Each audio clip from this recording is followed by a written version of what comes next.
Mayong adlaw sa tanan ako mga kaigsuunan sa Cebuano Service o bisan pa sa Calvary Chapel Amlan sa atong paggahimuon nga unang recording sa mensahe tungod sa mga kausaban nga dili kalikayan tungod sa niining panahon sa pagkailap sa COVID-19. Bisan ako mismo wala gyud magdahom nga mahitabo day kini nga unom nata ka Domingo nga wala gyud mag-service kay parte man po na sa limitasyon labi na sa gipagawa sa atong gobyerno nga guidelines. Mana nga among nahuna-huna nga mag-record na ini nga mensahe aron sa pagpahinumdom sa mga membro sa Cebuano Service sa Calvary Chapel Dumaguete nga napaday gihapoy service para sa mga Cebuano speakers. Sa atong pagsugod karong Domingo unang Domingo sa Mayo, magampo ta. Amahan nga langit nun, daghan kayong salamat nga bisan sa dakong kausaban sa panahon, dili lamang dinhi sa Dumaguete apan sa tibuok kalibutan nga nausob gayud ang among mga schedules, ang dagan sa among kinabuhi, tungod nining panghitabo nga wala gyud namo damha. Nagampo ako nga bisan sa mensahe nga imong gihatag kanako og akong ihatag kanila, nga imo kining gamiton aron nga madasig sila sa pagpadayon sa ilang pagsunod diha kanimo bisan sa taliwala sa mga pagsulay sa matag adlaw. Ug kining tanan namong giampo sa ngalan ni Jesus. Amen. Ang matanggong ka sa imong panimalay sa sobra na sa kabulan, dili basta-basta. Labi na sa among balay nga among gipuy-an 100 square meters lang. No? Paggawas nimo pader na, bisan asa ka mulingi, pader na palibutan ka.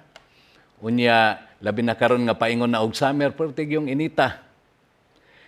So gani, tungod sa aduna kay internet connection, mo na nga busy lang gihapon ka, pero lahi na usab ang imong gikabisihan tungod kay imong nakita nga murag daghan ako og time sa panimalay. Mana nga diha gani mo makita ang mga reaction sa mga tao bisan pa sa ilang ipamutang sa ilahang Facebook account. Ako nagsigil na kong katawa kay niana ko nga naunsa maning ako mga kailang ang ilang ipamutang og sa ilang gikaon sa panmahaw, paniodto, panihapon. Wala na gyud taon ni sila siguro mabuhat nga mao na lang ni ang ilang ipamutang. Pero ako pong nakita sa bang mga Kristohanon nga ila pong ila pong ning gigamit nga oportunidad nga pagpakita or pagwitness nga sila di ay sumusunod ni Kristo, no? Bali sa ilang pagpost sa mga kanta or sa mga sayings, mga verses. So mana nga isip sa kakristohanon, akong nakita nga gipakita gyud sa Ginoo nga unsa gyud ay ang atong prioridad. So tungod kay primero man ako ning pag-record karon, so ako lamang i-share kaninyo unsa nga akong experience during aning lockdown nga doon na tayo limitasyon sa movement. So akong nakita nga bisan og muadto ka sa mga tindahan, dili nimo makita nga adunay naglinya kay mopalit og ice cream or mopalit og cake or moadto sa department store kay magdali-dali og pamalit og sapatos og sinina. Kung nila imong makita sa palibot, no, sa Lee Plaza, sa Kangs ug uban pa nga mga palitanan, makita nimo ang mga tao didto gyud tanan sa grocery naglinya. Ngano man tungod kay makita nato nga in times na sa emergency nga sama niini, ang basic needs gayud ang atong unahon. Mamanggani na nga bisan tuod og dili ta pwede nga mogawas apan gitagaan ta og kahigayunan sa gobyerno nga makagawas tungod kay aduna man tay basic need. Apan subo nga palandungon nga tungod niini nga sitwasyon nga problema nga giatubang nato karon, health emergency man ni siya. So di rin nato makita nga ang nagkanlain nga mga panggobyerno sa tibuok kalibutan kining pag-adto sa simbahan gi-label na nila nga non-essential. So mana nga dili ra gyud ta masurpresa nga nganong padayon ning kaguliyang tungod kay ang ilang giilang nga basic need kiniramang pagkaon, tambal o kapuy-an. How about sa spiritual nga aspeto? Mana nga karong buntaga or karong hapuna akong i-share kaninyo ang usa sa mga pamilyar nga salmo, ang Salmo 91, nga bisan gani kini sa social media, sa Facebook, gigamit kini nga pag-encourage sa mga tao nga nagkanilain ang giatubang nga problema sa kinabuhi. Tungod ako, nagministeryo man sa Amlan, unya majority didto mga mag-uuma, mga mangingisda. Mana nga akong nakita dito nga ang ilang pinaka-concern, ang ilang gikulbaan nga kanus-an ni mahuman, wala na sila makaon, wala na sila trabaho nga gibalikan. So ingon na ang ilang gihuna-huna nga makasustain ba sila sa ilang pamilya. So mana nga kining Salmo 91 usa ni kapag pahinumdom tungod kay kini nga sitwasyon nato karon, naigo man ang tanan ani, dato man o pobre, naigo gyud niini. Ug unya mana nga kining Salmo 91 usa ni sa mga bersikulo nga akong ikadasig kaninyo. So ingon pabitaw nila nga kung panahon na gani sa emerhensiya nga sama niini. So diha gyud nimo makita nga unsa gyud ang imong prioridad sa kinabuhi. Ug unya ako pong nakita nga bisan to dinhi sa Negros Oriental, mga upat raman tong positive nga na-confirm, wala na nadugangi gani. Apan tungod sa mga fake news usahay nga ipakailap sa uban nga moingon nga ana po'y namatay, kadudahan to nga positive. So unsa may nahitabo? Mupuli ang kakulba. Kay ingon pabitaw nila nga ang grabe nga kahadlukan sa tao kanang wala niya makita. Kanang wa siya makahibalo unsa ni. Kay ingon pabitaw nila nga mas maayo kuno to nga ang imong kontra makita nimo na uniform kabalo ka nga kontra ni kumpara ni ini nga virus nga dili nimo ni makita. So mana nga adunay mga istorya, labi na sa akong, for example, sa akong kailang nasakit siya, ug unya nagduda naman ang iyang mga silingan o kaparentihan nga positive siya sa COVID, kay balo ba mo nga wagi ni kuyog niya sa ospital. Gipasagdan lang in taon ang iyang asawa, ug bisan gani ang mukuha unta na niya nga ambulansya, Biyernes, ang schedule, pero Domingo na niabot. Pag-abot pa sa ospital, gibalibaran pa nga puno na. Ang uban gani, atong makita sa news nga naayo na, pero dili na sila pabalikon sa ilang mga kauban sa barangay, nga man, kay mahadlok sila nga matakdan. So mana nga, kung ingon ana ang atong pagtanaw sa atong kinabuhi nga napuno ta sa kahadlok, mana nga kining Salmo 91 usa ni sa mga salmo nga makahatag kanato og comfort, makahatag kanato og kusog. So ako lang basahon, palihog kog abre sa inyong Biblia sa Salmo 91, no? Atong sugdan sa bersikulo 1, paingon na sa katapusan sa bersikulo 16.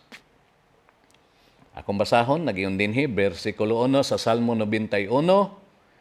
Ang modangop sa labing halangdon, ang magpabiling ubos sa pagbantay sa labing gamhanan, makaingon sa Ginoo.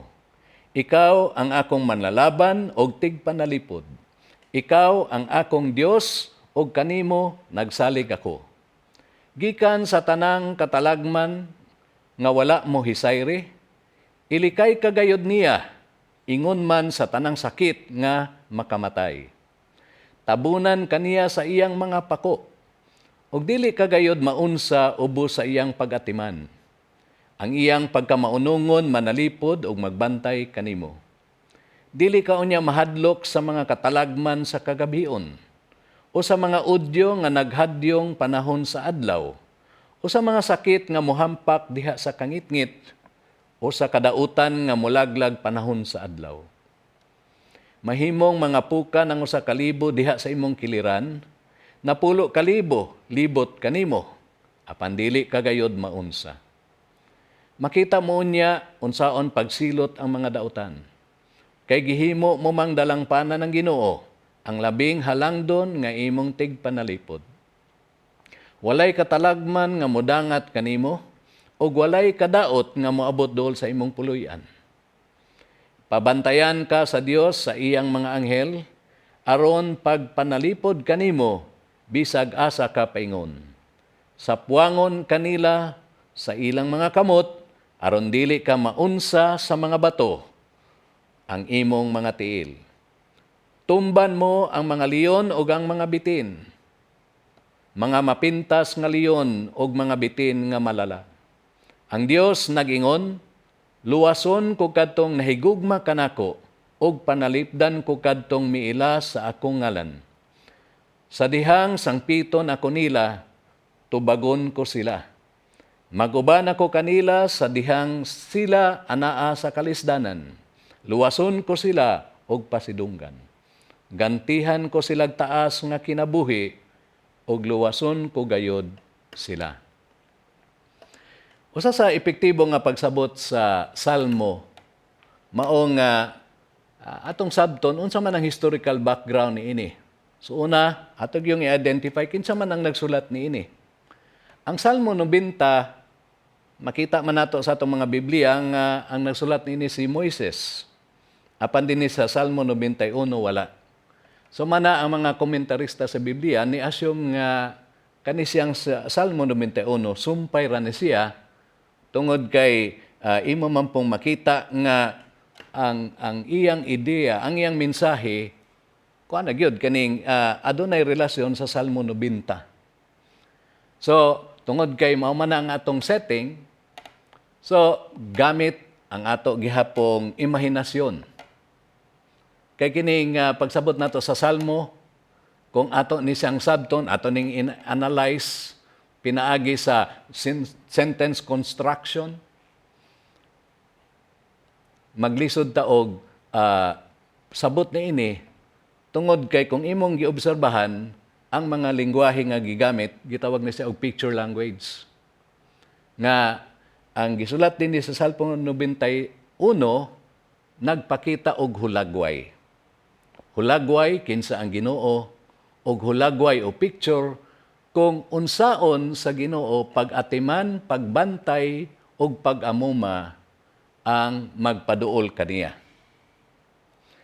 So mana nga sa kung ato ning basahon ang kasagari gyud nga ato na dayong mabantayan kadto na dayong pagsugod sa verse 3 nga naghisgot kabahin sa kaluwasan. Unya kung mag-memorize ta og pipila ka bersikulo gikan sa Salmo 91, di ba ang kasagari man nato nga memorizon katong mga saad, no? For example kaning pag-ingon dinhi nga mahimong mga pukan ang sa kalibo diha sa imong kiliran, napulo kalibo kanimo, libot kanimo apan dili kagayod maunsa. So murag usually mamanggod na dayon ang atong tan-awon kung unsay akong makuha niini nga bersikuluha? Unsa ang panalangin niini? Pero kung imong mabantayan nga kung dili nimo masabtan pagayo ang bersikulo 1 o bersikulo 2. Ang mga sumusunod nga bersikulo ang iyang mensahe sama ra nga psychological effect ra. In mind may ka nga ay salamat kay tumanon ni sa Ginoo. Pero ang pangutana karon matuman bagyod kahani, tumanon baga gayod kahani nga saad sa Ginoo. So mana nga kining bersikulo 1 ug 2. So kung imong nabantayan ato makita dinhi nga adunay upat ka pangalan ang gigamit dinhi kabahin sa Ginoo. O kining pangalan nagpaila o naghulagway kung kinsa siya o unsay iyang mahimo. So mana nga bisan gani sa mga gi-issue karon nga executive order ato mangyong tanawon no sa og kinsa may nag-issue niini. So ato yung tanawon nga kini di ay gikan ni sa gobernador. So manang importante ni nga kini siya ato ning himuon. So ingon na pod nga kung atong tanawon ang Salmo 91 mahitabo bagyod kaha ning gisaad sugod sa bersikulo 3 hangtod na sa katapusan. So mana nga atong tanawon ang bersikulo 1 ug 2. So akong ipakita ninyo dinhi nga bisan sa Cebuano nga lingwahe, ang una nga atong makita dinhi kining pulong labing halangdon. Sa English, sa NIV, kung NIV ang inyong gigamit, nagingon dinhi nga most high. So manay una. So ang Hebrew word nga gigamit nini Elyon. So ambot ay pasabot ni ini nga ang Ginoo nga nagsaad ni ini, siya ang Ginoo nga sa ilaha manggod kanang naa nagpuyo sa taas, high places. Manang ilang gigamit nga mga area nga dito sila magsimba kay para nila ang Ginoo naa sa langit, naa sa taas. Naghulagway pug kana siya og nga kini nga Ginoo nga nasa taas nakakita siya sa tanan unsay nahitabo sa ubos. So mana nga kung atong tan-awon gyud niingon dinhi ang Salmo 91 nga ang Ginoo nga nagsaad niining mga butanga iyaning mahimo tungod kay siya man ang labing halangdon, most high God, ug unya nakita niya ang tanang mga nahitabo dinhi sa kalibutan. So mana nga siya gyud nagkahibalo kung unsa gyud ang atong sitwasyon, unsa ang atong panginahanglanon. Unya ang lain usab nga termino nga or title nga gigamit dinhi kining the Almighty. Kung sa Cebuano pa ni siya ang iyang gigamit dinhi nga pulong mao nga ang Dios nga gamhanan. Okay? So dili lang ni nga aduna say gahom nga gahom-gahom ra kun dili pag-ingon ganig Almighty, siya ang pinakagamhanan sa dili lang sa tibuok kalibutan kundi sa universo. So man nga ang nagsaad niini dili basta-basta nga Ginoo ra, kundi ang naghimo sa langit, sa yuta, sa universo, ang naghimo kanato. Siya usab ang misaad niini nga mahimo niya tungod kay siya ang Almighty, El Shaddai. O ang lain pang title nga gigamit dinhi, the Lord. Sa Cebuano, mabasa nato dinhi nga siya ang labing gamhanan, siya ang Dios, ambot ipasabot ni ining Yahweh. Naghisgot kani sa covenant relationship. Kay sa pag-ingon nato Ginoo or the Lord, ambot ipasabot ni ini nga atong giila nga kini nga Ginoo nga nagsaad ni ini dinhi sa Salmo 91 nga atong gipailaw mga atong kaugalingon isip nga siya mo'y atong autoridad. Nga miingon taniya nga Ginoo, ikaw ang akong giila nga magbuot sa akong kinabuhi. Sa pag-ingon dinhi nga adunay panagsabot o covenant relationship, so dili lang basta-basta nga ang relasyon nato sa Ginoo nga ato siyang giila nga siya mao'y magbuot sa tanan, kundi iya tang giila nga iyang mga anak. Ug unya ang usang nga gigamit nga pulong dinhi God sa NIV, Elohim. Nagiyon dinhi nga kani siya naghisgot sa iyang pagkainila o sa iyang gahom.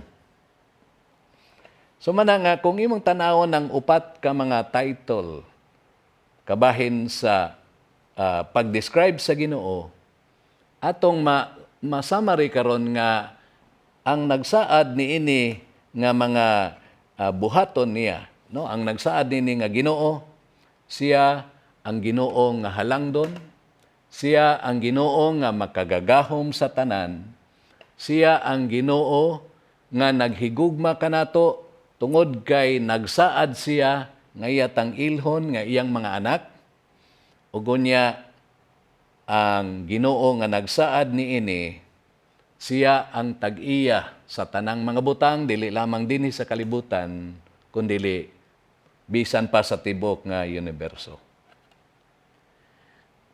Hinumdumi igsoon nga kung ang tao gani ang musaad kanimo nga motabang siya, makaya pa niya sa pipila ka higayon. Apan kung aduna po siya kaugalingong emergency, mobalibad na moingon siya nga, pasensya ka na ha, kay nawad-an kog trabaho karon. So manang kung ang tao gani ang musaad, nakahibalo tadaan nga dili gina niya matuman 100%.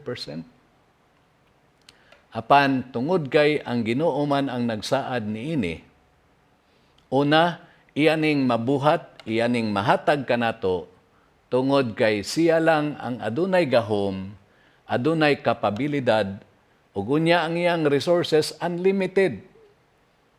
Mana nga kung unsa ang atong panginahanglanon, siya lang gyud ang makatagbo niini. So man nga atong tanawon nga labi na niining panahon sa krisis nga atong giatubang karon, unsa man ang gisaad sa Ginoo. So atong tanawon pagbalik ang bersikulo 1. So sa NIV nag-ingon dinhi, he who dwells in the shelter of the Most High will rest in the shadow of the Almighty. So una, atong tanawon dinhi kay sa Cebuano nag-ingon dinhi nga ang modangop sa labing halangdon, ang magpabiling ubo sa pagbantay sa labing gamhanan. So, ang pag-translate man gud sa English, paingon sa Cebuano, usay imong maobserbahan nga gi-interpret na. So, mana nga, bisan sa atong pagtuon, aduna tay Cebuano Bible, aduna pud tay English, tungod kay makita nato nga mas masabtan pagyud nato kay, for example, no, dinhi sa pag-ingon sa verse 1 nga, he who dwells in the shelter of the Most High. O niya ang translation dinhi sa Cebuano, nagingon nga ang modangop sa labing halangdon. So, iyan ang gi-translate. O niya, dili na to makuha pag-ayo ang picture. So, ang sa may gingon dinhi nga, kung kinsa kadtong mupuyo sa puy-anan sa labing halangdon nga Dios, nag-ingon dinhi nga makapahulay siya nganuman kay anaa siya sa anino sa labing makagagahom nga Dios. So mao na ang picture nga gihatag dinhi. So personally akong nakita nga ningon ang Ginoo nga kung magpaduol kaniya kaysa pag-ingon dinhi nga he who dwells, kung kinsa tong nagpuyo sa puloy-anan sa Dios, nag-ingon dinhi nga makapahulay siya tungod kay na maigo siya sa anino. So di ba kung ikaw gusto ka nga maigo sa anino sa imong tapad, kinahanglan nga naagyog ka sa duol. Kay dili man pwede nga 100 meters ka, unya miing ka nga gusto ko nga mopalandong sa imong anino. Unya layo kaayo ka, so dili gud ka maigo. Kung maingon usab ka nga mupuyo ko sa balay sa Ginoo pero layo kayo ka, di ba makita nimo nga dili gud pwede mahitabo ni kung dili ka magpaduol sa Ginoo. So man nga sa bersikulo 1 pa lamang gipakita dinhi nga kini nga mga panalangin nga gisaad niya sa Salmo 91. Kinahanglan nga muduol ka sa Ginoo igsoon. Unsaan man nimo pagduol? Kay importante man gyud ni nga step. Una gyud nga lakang mao nga una ikaw imong ilhon ang imong kaugalingon nga nahilayo ka sa Dios, nakasala ka ug unya gusto ka nga mangayo og pasaylo. Unsaon man. ang imong pag-ila, pagdawat ti Ginoong Hesus nga imong manluluwas o Ginoo sa imong kinabuhi, maoy bugtong paagi nga makaduol ka sa Dios. Gani giklaro man gyud didto no, sa libro ni Juan kapitulo 1. Mabasa nimo didto nga sa 12-13 verses 11, 12 ug 13 nag-ingon man didto nga apan kadtong mituo mo midawat kaniya gitagaan sila kahigayunan o katungod nga mahimong anak sa Dios. Nahimo silang anak sa Dios dili sa tawhanong paagi kundi pinaagi sa Dios. So manay igsuon nga bisan sa panahon ni Moises kay siya man ang nagsulat niini. Mao gini ang iyang tambag sa Israel. Samtang nagpaingon pa sila sa yuta nga gisaad, mao ning iyang gipahinumdom nga gikinahanglan nga magpaduol ta sa Ginoo. Mupuyo ta sa iyang presensya. Mupasilong ta sa iyang landong. Kay nga naman, niingon siya sa versikulo 2, una akong basahon sa NIV, nagyon dinhi, I will say of the Lord, He is my refuge and my fortress, my God in whom I trust. Sa Cebuano, nag-ingon dinhi, makaingon sa Ginoo, ikaw ang akong manlalaban og tigpanalipod. Ikaw ang akong Dios og kanimo nagsalig ako. So, sa dihang magpaduol ka sa Ginoo, nag-ingon dinhi ang bersikulo 2 nga imong giangkon nga ang Ginoo maoy mulaban kanimo, maoy tig panalipod. Actually, kini siya usa ni kahulagway sa usa ka sundalo nga ang iyang tibok lawas adunay gisulob nga armor. Ug unya aduna pagod sa shield, no? Mo ni ang hulagway niini nga ang Ginoo mao iyang gigamit nga tig panalipod. Kay mao man na ang ilang hulagway sa una, best picture nga ilang mahatag kung unsa gyud ang gihimo sa Ginoo sa ilang kinabuhi. So nagingon dinhi nga ikaw mo deklara, moingon ka nga Ginoo, nagsalig ragyog ko nimo sa tanan. So bubalik ta sa atong present situation karon, labi na din sa krisis. So makita nato nga gitugot ni sa Ginoo kay iyang gipakita kanato kung asa tama ng atong pagsalig. Dili man gyud kalikayan nga kitang tanan anxious, labi na kung daghan kag mga anak or ikaw usa ka tigpatigayon, aduna kay daghang mga trabahante o unya imong gihunahuna nga unsaon naman nako ni ang ilang mga pamilya. Isip usa ka pastor ang imong gihunahuna nga unsa man ang spiritual feeding sa mga membro. Personally ako gyung nakita nga sa dihang daghan ang mga panginahanglanon nga atong makita dili lamang sa financial, sa material, kundi labi na sa spiritual. Tungod kay sa akong nahinumduman, after more than 30 years nga nahimo akong Kristohanon, wala pa gyud ko maka-experience nga naundang ang simba matag Domingo sa sobra na sa usa ka bulan. So nga akong gihunahon na Ginoo, unsaon man di ay ang unsaon man nato pagpakaon sa espirituhanon sa atong mga membro sa simbahan. Mana nga kini nga bersikulo nagpahinumdom kanako nga kung ako di ay nga gihimo nga ang Ginoo may gihimo na kong taming o manlalaban nga nagpalandong ko sa iyang kiliran, but pasabot niini nga ni tupad ko niya, nagpaduol ko niya, atong makita dinhi nga siya lang ang bahala sa tanan. So karon atong tan-awon, kung magpaduol kita diha sa Ginoo, unsa man ang iyang gisaad nga iyang buhaton. So nagingon din hingagikan sa tanang katalagman nga wala mo hisayri, ilikay kagayod niya, ingon man sa tanang sakit nga makamatay. So kining bersikulo 3, gisgutan niya dinhi unsa man ang mga butang nga wala nato makita sa unahan. Kanang gitawag og fear of the unknown. Kana man yung mga pareanerong COVID, daghan man ang gikulbaan ini nga basig matakdan, basig kining tawhana positive. So inguna na karon ang gibati kasagari sa mga tao, no, aduna sila kahadlok. Apan giingon dinhi nga siya muhatag sa iyahang pagpanalipod, sa iyang proteksyon sa iyang mga katawhan. Unya gihatagan pa ta niya og lain nga picture o hulagway dinhi sa bersikulo 4. Nagingon dinhi nga tabunan kaniya sa iyang mga pako og dili kagayod maunsa ubo sa iyang pagatiman. Ang iyang pagkamaunongon manalipod og magbantay kanimo.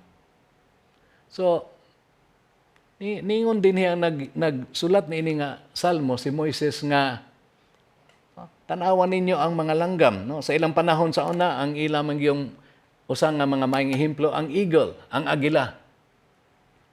Nga sa dihang aduna say mga piso og labi na nga usahay maabot ang panahon sa pag-ulan, inigbukad na unya sa iyang mga pako, matabunan gyud niya ang tibuok niya nga nest, no, ang ilang gipuy-an. Unya way laing makahilabot. Bisan pa man gani ang tao kung mohilabot sa mga gagmayng piso sa agila, pwerte gining bangisa. Gani ato lang tanaw, no, bisan sa ato karon dinhi sa Pilipinas, maka-observe man ta og kaning mga manok. Diba kaning himungaan. Ang himungaan kung hilabdan ang iyang mga piso, bisan pa sa katong sunoy nga veterano na kay sa sabong, unsa may mahitabo. Ang mudagan ana ang sunoy ngano man kay ang himungaan wa na gyud say kahadlok. Iya ginang dasmagan ngano man kay iyang proteksyonan ang iyang mga piso. So ingon na pod ang gipakita sa Ginoo nga no, mas grabe pa siya sa mga himungaan, mas grabe pa siya sa eagle. Ug ang lain pa dinhi iyang gibalik usab sa bersikulo 6 sa mga sakit nga muhampak diha sa kangitngit o sa kadautan nga maglaglag panahon sa adlaw. So niingon dinhi nga bisan pa nga atong gikahadlukan nga mga panghitabo sa kangitngit, no, wala ta kahibalo kung unsay maabot, no, sa sunod adlaw. O bisan pa na ng adlaw, wala ka makahibalo sa mga panghitabo. Apan dinhi niingon na daan ang Ginoo ayaw kabalaka. Ayaw kabalaka, ayaw kahadlok. Gani nakahinumdum ko sa Mateo 6:33 nag-ingon dinhi nga seek ye first the kingdom of God and all these things will be added unto you. Ingon dito nga kung unahon nato ang Ginoo ganyang kamaayo, nag-ingon dinhi ang iyang saad nga ang tanan mao iyang idugang.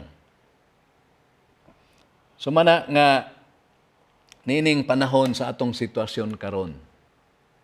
Nakahibalo ko nga nagunahon na ta unsa may sunod nga panghitabo ani. Kano sa man ni mahitabo ning normal na pagbalik ang atong kinabuhi. So dili ko maka tubag ni anak nga pangutana apan mao na ning panahon na nga ato gyung isalig ang tanan sa Ginoo. Gani sa atong pagbadayon nihatag siya og assurance no niingon siya sa tanang mga magtotoo dili lamang sa nasod sa Israel nga nagatubang sa gubat kundi kanatong tanan nga nagpadayon sa pag-atubang sa espirituhanon nga gubat. So nagingon dinhi sa bersikulo 7, mahimong mga puka ng 1,000 diha sa imong kiliran, napulo 1,000 libot kanimo apan dili kagayod maunsa. Makita mo unya unsaon pagsilot ang mga dautan. So sa panahon nga nagpaingon ang Israel, paingon sa yuta nga gisaad, dili gayud kalikayan nga nakaagi sila gubat. Gani mabasa na to sa karaang tugon sa Biblia nga puwerteng gamaya ra sa Israel pero ang ilang kontra dili gyud makadaog. Sama bitaw ni David undi Goliath, puwerte mang dakuan ni Goliath pero nakadaog man si David. Ngano man, tungod kay dinhi sa gibasa nako sa bersikulo 7 ug 8, Mao ni ang saad sa Ginoo nga bisan og unsa pay himuon sa mga tawo nga gusto nga moatake kanimo, ni saad ang Ginoo nga mga tumbara na sila sa imong kilid. Dili na sila makahilabot kanimo. O kini mao ang ebidensya nga ang Israel naa karon sa yuta nga gisaad tungod kay ingon na man ang gihimo sa Ginoo. O kini nga saad iyang himuon kanato tungod kay ang usa sa mga lesson nga akong nakita dinhi nga ang pagsulay isip usa ka Kristohano, no, ang testing og trials sa atong espirituhanong kinabuhi, no, ang James chapter 1 giklaro gayo didto nga ang katuyuan sa Ginoo nga aduna tay mga pagsulay sa kinabuhi aron nga masulayan ang atong pagtuo kay para mutubo kini. Manaigsoon nga bisan sa atong giatubang karon kini nga coronavirus, COVID-19, nakahibalo ko nga mao ni ang panahon nga atong makita ang duha ka klase sa Kristohanon. Kadtong mainiton nga mosunod sa Ginoo ug kadtong nabugnaw na kay ngano man kay nanalaw sa iyang pag-atubang sa mga pagsulay sa kinabuhi. Apan dinhi niingon gayud ang Ginoo, ngayaw kabalaka kay ako kang palibutan sa akong pagpanalipod kanimo. Unya sugod dinhi sa bersikulo 9 hangtod sa 13, no, gibalik na pod dinhi ang saad sa Ginoo sa iyang unsaon taniya pagluwas, no, labi na sa nasod sa Israel. No, iyan na pong gibalik, nag-ingon dinhi nga kay gihimo mo mang dalang panan ang Ginoo, ang labing halangdon nga imong tigpanalipod, walay katalagman nga modangat kanimo, o walay kadaot nga maabot duol sa imong puloy-anan. Pabantayan ka sa Dios sa iyang mga anghel, aron pagpanalipod kanimo, bisag asa ka paingon. Sa puangon kanila sa ilang mga kamot, aron dili maunsa sa mga bato ang imong tiil. So kinako ning ipasabot ninyo nga kini nga mga bersikuluha nga akong nabasa dinhi. So gibalik ni usa ka pagpahinumdom nga ang Ginoo padayon gyud nga mohatag sa iyang proteksyon. Kani dinhi sa bersikulo 11 ug 12, pamilyar man ni nga bersikulo tungod kay mao ni ang gikutlo ni Satanas sa Mateo. Sa dihang gitintal niya si Jesus nga mosunod kaniya. No? Sa dihang gi-challenge niya, niingon siya nga kung ikaw ang anak sa Ginoo, ambak dinhi sa tumoy sa templo, ug iyan ang gikutlo ning bersikulo 11 ug 12. So, pero atong nakita igsoon nga wala mo ambak sa Ginoong Hesus. Kundili iya pong gitubag og pulong sa Ginoo ug iyang gitubag pinaagi sa pagpaubos. Manang nga usahay kung dili po nato mabalanse, on fire ta sa Ginoo, ug mayinta nga adili ko magmaskara, moadto ko bisan asa, anyway, may saad man ang Ginoo nga iya kong proteksyonan. Apan igsoon, gitagaan tag kaalam sa Ginoo. Gani, wala mo ambak sa Ginoong Hesus tungod kay dili man pud tumao ang application. So man nga ato pong bantayan nga bisan sa atong pag-memorize ni ini nga mga bersikulo, atong balansihon nga gitagaan ta og kaalam sa Ginoo. Dili buti pasabot nga dili sa ta mo serbisyo kay nahadlok ta or dili o gamaskara ta.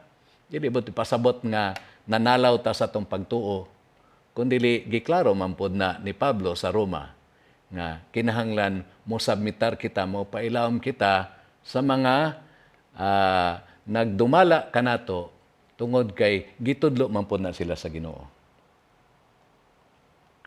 Og dinhi sa 13 ug 14, kay base og malibog mo, kay nag-ingon man dinhi, tumban mo ang mga leon og mga bitin, mga mapintas nga leon og mga bitin nga malala.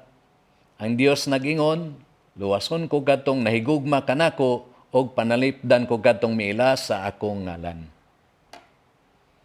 So din sa bersikulo 13 igsuon, no? Mao ni ang challenge sa Salmo tungod kay ang uban niini gitawag nato messianic ang mensahe. Ang pasabot niini nga ang uban niini nga mensahe mao po ni nagtudlo ni unsay buhaton sa Misaya. Dili kay mingintang mo atubang na kun niining mga leon bitin kay mao man ni ang gisaad sa Ginoo.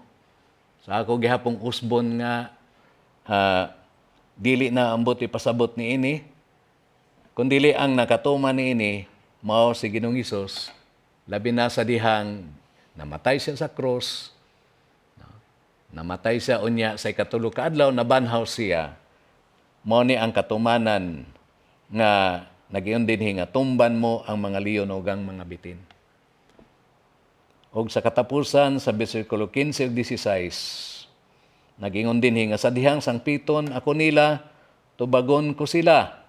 Maguban ako kanila sa dihang sila anaa sa kalisdanan, luwason ko sila og pasidunggan. Gantihan ko sila taas nga kinabuhi ug luwason ko gayud sila. Igsoon, kini nga saad dinhi sa bersikulo 15 ug 16. Mao kani ang saad nga nagingon nga kung mopaduol ka sa Ginoo, dunggon niya ang imong mga pagampo og dili lang kana kundi lugwayan pagyud ang atong kinabuhi. Ang buti pasabot niini nga bisan og magatubang ka sa mga pagsulay sa kinabuhi. Sama sa Israelita nga nagpaingon sa yuta nga gisaad nga daghay mga pagsulay nga ilang natubang. O karon kining atong panahon karon, kining giatubang nato nga medical crisis, nag-ingon dinhi nga ang Ginoo may magpanalipod kanato. Ang akong pagampo nga kini nga mensahe makapaligon sa atong pagtuo. Nga dili ta mahadlok sa gikahadlukan sa kalibutan. Tungod kay kung nagpuyo ta o nagpaduol ta sa presensya sa Ginoo, dili ta mabalaka, dili ta mahadlok. Bisan og wala ta makahibalo unsa ang dagan sa kinabuhi, apan ang Ginoo nga atong gisaligan, mao man ang Ginoo nga labing halangdon, labing gamhanan. Ang Ginoo nga nagtan-aw kanato tungod kay gihigugma ta niya.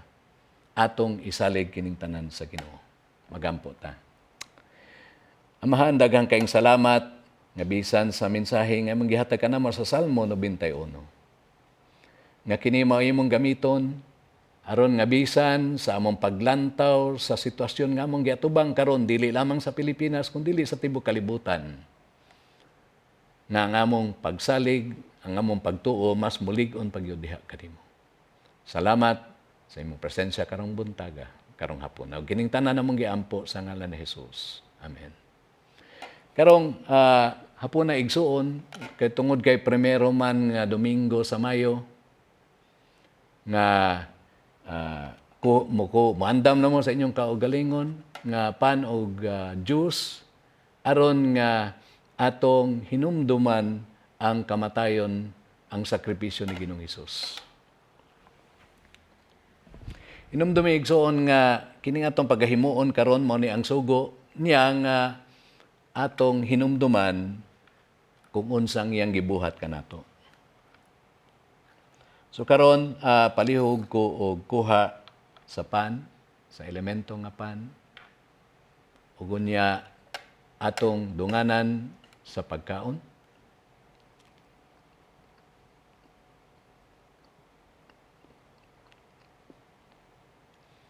Magampo ta. Amahan nga langit nun, salamat kaayo. Tungod kay imong gipadalang imong bugtong anak nga si Ginoong Hesus aron sa pagsakripisyo sa iyong kagalingon. Kami man untang modawat sa latos sa among likod. Og bisan pa sa lansa nga midulot sa iyang mga kamot ug tiil.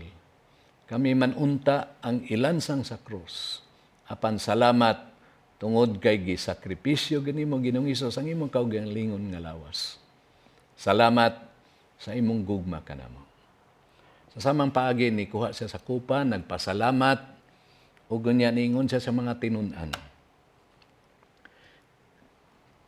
Kining kupa nga akong gigunitan mao kini ang hulagway sa bago ug tunhay nga testamento aron tanang sala mapasaylo.